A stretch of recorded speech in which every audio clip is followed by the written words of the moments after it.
Good bad ugly படத்தோட review பற்றி தான் பார்க்க போகிறோம். படத்தை பொறுத்த வரைக்கும் எனக்கு இன்னும் பெருசாக அந்தளவுக்கு கனெக்ட் ஆகலை. ஒரு ட்ரெய்லர் பார்த்து ரொம்ப எக்ஸ்பெக்ட் பண்ணிட்டு வந்தீங்கன்னா படம் பார்த்திங்கன்னா ஒன்றுமே இல்லை. என்னடா படம் எடுத்து வச்சுருக்கீங்கிற மாதிரி தான் இருக்குது. இந்த டேரக்டர்ஸ் எல்லாம் என்ன பண்ணுறாங்கன்னு பார்த்தீங்கன்னா, அவங்களாம் தனியாக ஒரு படம் கொடுக்கும்போது ஹிட்டு கொடுத்துட்றாங்க. இதே ஒரு அஜித் விஜய் மாதிரி ஒரு ஆளுகளை வச்சு ஒரு படம் பண்ணும்போது பயங்கரமாக சொதப்பி விட்டுறாங்க. அந்த மாதிரி தான் இவர் ஆத்விக்கு பண்ணிக்காருன்னு நினைக்கிறேன். இதுக்கு முன்னாடி மார்க் ஆண்டனி கொடுத்த வைப் இதில் கொடுக்கும் அப்படின்னு நினச்சி எக்ஸ்பெக்ட் பண்ணிட்டு போனீங்கன்னா டோட்டலாக டிசப்பாயின்மெண்ட் தான் ஆகும். படம் அந்த அளவுக்கு பெருசாக கனெக்ட் ஆகலை எனக்கு.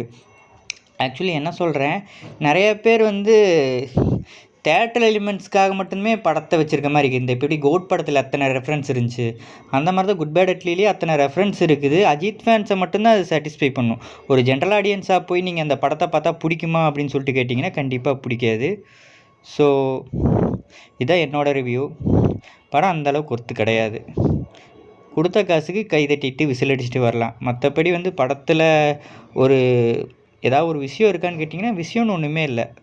அஜித்தோட பழைய படங்கள் நிறையா படங்கள் எடுத்து அதில் ஒரு ரெஃபரன்ஸை சேர்த்து ஒரு படமாக பண்ணியிருக்கார் ஆத்விக்.